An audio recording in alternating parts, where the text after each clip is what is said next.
వారు ఉంటే మాట వినం.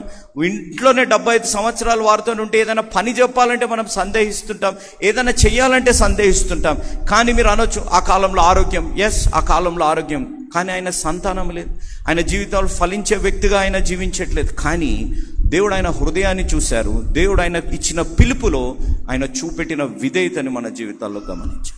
అనేక మార్లు మనం దేవుడిని బాధ పెట్టాం, అనేక మార్లు దేవుడికి అవిధేయతులుగా జీవించాం, అనేక మార్లు దేవుడు కన్నీరు కార్చేటట్టు మనం చేశాం.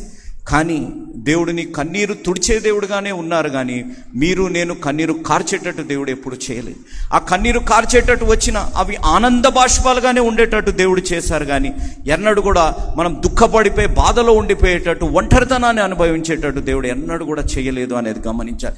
ఈరోజు మనం ఈ ఆరాధనకు వచ్చాం. ఈ ఆరాధనకు వచ్చినప్పుడు మన జీవితాల్లో ప్రేమ ఫలించట్లేదేమో, భార్యాభర్తల జీవితాలు, కుటుంబంలో ఐక్యత ఫలించట్లేదేమో, మన కెరియర్స్లో మనం ఫలించకుండా జీవిస్తున్నామేమో, గర్భఫలంలో ఫలించకుండా జీవిస్తున్నామేమో, మనం అనుకున్న పనులు వ్యాపారంలో మనం ఫలించకుండా మనం జీవిస్తున్నామేమో.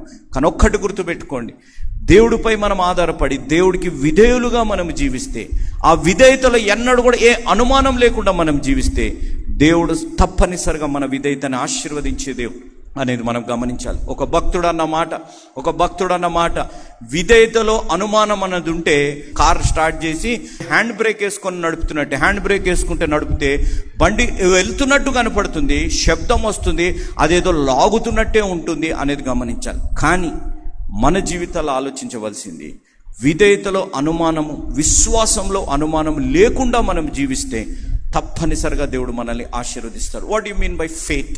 విశ్వాసులకు తండ్రి, ఏ మ్యాన్ ఆఫ్ ఫెయిత్ అనేది మనము అబ్రహాం గారి గురించి మాట్లాడుతుంటాం. దేవుడి స్నేహితుడుగా మనం అబ్రహాం గారి గురించి మాట్లాడుతుంటాం. కానీ ఒక్క మాట మీరు గుర్తుపెట్టుకోండి, FAITH.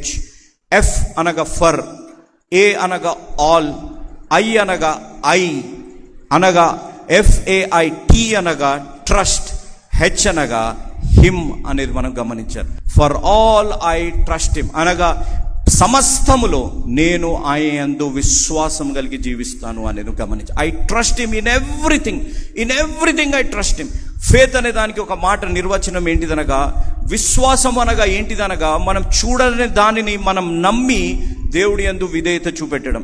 విశ్వాసం అనగా మనం ఏదైతే చూడలేమో, అనగా మనం దేని కొరకైతే, మార్పు కొరకైతే ప్రార్థిస్తున్నామో, ఏ ఫలమైతే మన జీవితాలను మనం ప్రార్థిస్తున్నామో, ఏ కెరియర్లో అయితే మనం సక్సెస్ కావాలని మనం ప్రార్థిస్తున్నామో, అది మనం చూడలేకపోయినా దాని యందు విశ్వాసం కలిగి నమ్మి మనం జీవిస్తే, విశ్వాసానికి కలిగిన ఫలితం ఏంటిదనగా మనని చూడని దానిని చూసే విధంగా విశ్వాసం మన జీవితాల్లో చేస్తుంది అనేది గమనించాలి.